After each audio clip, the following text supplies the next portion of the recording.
Basketball legend Tony Genato declared in no uncertain terms that the Philippines will win over Kazakhstan at the MOA Arena tonight in the fifth window of the FIBA Asia Pacific World Cup Qualifiers, joining other hardcourt heroes of yesteryears in inspiring the national team at a send-off organized by the SBP in the Meralco Multi-Purpose Hall the other day.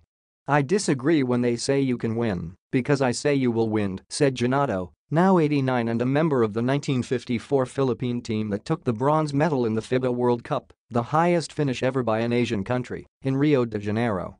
Genato, the spitfirish guard who was the Jayson Castro of his era, took the occasion to ask Gilas coach Yeng Guiao if his ass was 100%, referring to the recent altercation with Jordan coach Joey Stiebing in a practice game.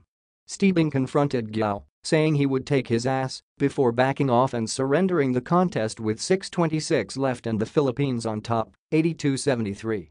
"Don't worry," Guiao replied to Genato. "My ass is intact." Genato said the team is in good hands with Guiao. "The key is to play as a team, not as individuals," he stressed.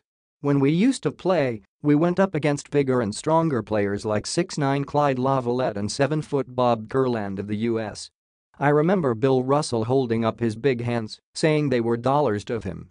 In the 1952 Olympics, Uruguay finished the game against France with only 3 players and still won. Uruguay was a rugged team in Caloy, Lazaga, and I told the Uruguay captain, "If they play dirty, we can play dirty too."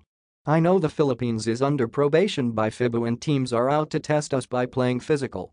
But I'm sure the referees will be fair in calling the games and we won't be at a disadvantage. Genato said Iran will be a tougher opponent than Kazakhstan. "Iran has big, physical players and they've played together for years," he said. "We beat Kazakhstan in the last Asian Games and I think they have difficulty taking care of the ball. If we play as a team, we'll win, basta walang kanya-kanyahan. Our team has height, quickness and exceptional talent. During my time, I used to rebound a lot, not just because I could jump high, but also because of timing and anticipation. When we needed a possession, Caloy would deliberately miss a free throw, and I would get the rebound.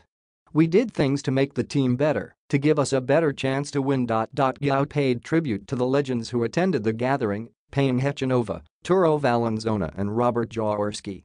"I owe a debt of gratitude to the Hechanova, Araneta, and Concepcion families because they gave me the break to play and coach," he said. One of my teammates in Swift was Joey Concepcion.